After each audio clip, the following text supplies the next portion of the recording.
Yellow काय चालू आहे बायको? बायको नाही साला आहे. ए दलिंदरा तिच्याकडे फोन दे. अहो आमच्याशी बी बोलायचा कधी मधी. असं का? सांग बर का मग 7 x 35 किती होते?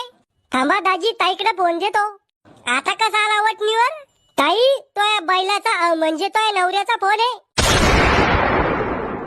हॅलो काय आहे? काय चालू आहे? पंखा आणि टीव्ही चालू आहे.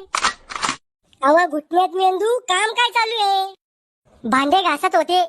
मी येऊ का भांडे घासू लागायला? तुम्ही बायले आहे का बायावानी भांडे घासायला? तुले मजाक समजत नाही का वा? मजाक करत होते का तुम्ही? तुला आवडलो का मी? खरं सांगू का खोटं? खरं सांग ना. मला तुम्ही जर शिकबी आवडेल नी पण तुमची प्रॉपर्टी पाहून मी हाव म्हणेले लग्नासाठी. इतकं बी खरं नव्हतं सांगायचं. ए पोट्या भाकर खायला चाललं? मला नाही खायची भाकर तुम्ही खा. अरे